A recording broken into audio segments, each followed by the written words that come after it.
The Time Machine, because it's never too late to apologize, by Pauline David-Sax and illustrated by Melky Smith. As I read this book, I recommend that you pause and ask questions and wonder what it's like for Bailey and her friend. And if you've ever been in the same situation of needing to apologize, and what makes it hard to do that apologizing, to fix it, to teshuva, to go back. Ready? The Time Machine.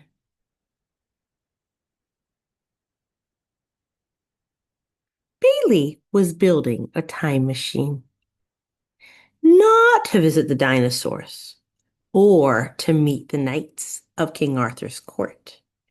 Ancient Egypt was not on her list either. In all of history, there was just one thing she wanted to go back to. Last Thursday.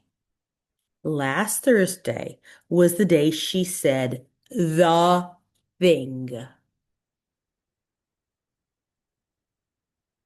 The thing that made Nia's eyes fill with tears. The thing that made, I think her name's actually Naya, that made Naya turn and walk away.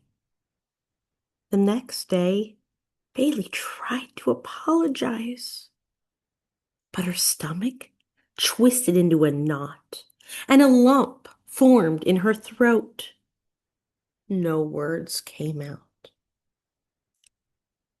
Maybe we can pretend it never happened, Bailey thought. Or maybe not. Sorry. All week, Bailey tried to fix the mess she'd made. I'm sorry. I'm sorry. This is too hard, thought Bailey. Maybe I don't need Naya after all. Except she did. If only she could go back to that day and unsay the thing. But that was impossible. Unless building a time machine, however, was not a one-person job. Mom, Bailey asked, can you help me with something? Not now, her mom said. What you doing? Bailey's brother asked. I'm building a time machine, Bailey said. Want to help? That's so dumb, her brother said. There was only one person who was never too busy. Only one person who never said her ideas were dumb. But Naya wasn't here to help. Time machine. Bailey frowned. Something didn't look right. It's Chine. See over here, she wrote Masheen. It's Chine, said a voice. Bailey felt a jolt of hope. Could it be? It was! Bailey blinked, hardly trusting her eyes. But Naya was still there. Your handwriting is neater than mine. Would you? Things went smoothly with Naya by her side. Bailey almost wished they could keep working on the time machine forever. Now what? Naya asked. Bailey paused.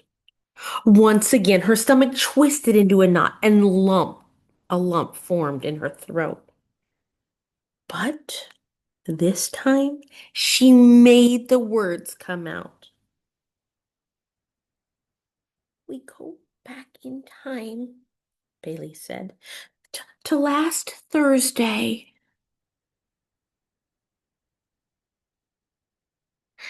Naya, Bailey began, then stopped. Naya looked at her. What? That thing I said, Bailey started. It made me really sad, Naya said. I should not have said it, Bailey said. I'm sorry. Naya nodded. Thanks, she said. The knot in Bailey's stomach disappeared. So did the lump in her throat. For the first time in days, Bailey was able to smile. And Naya smiled back. So, Bailey said, what shall we do now? My turn to choose, said Naya. King Tut, here we come. And here they include some apologizing do's and don'ts. Apologizing when you've done something wrong can feel hard, but it doesn't have to be complicated. Here are a few things to keep in mind. Do find a good time and place for the apology. If possible, talk to the other person in private. And when neither of you is in a rush, keep in mind that what's a good time for you might not be a good time for the other person. Do acknowledge what you did wrong.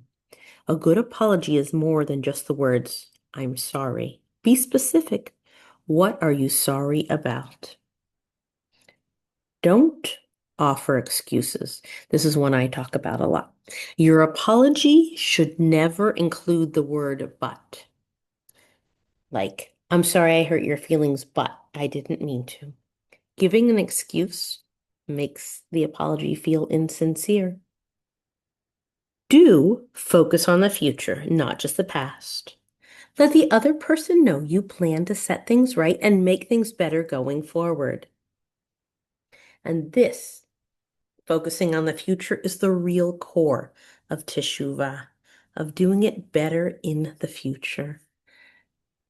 I leave you to discuss this book, the Teshuva process, and how it feels in your body. Bailey shares how she's been feeling. How does it make you feel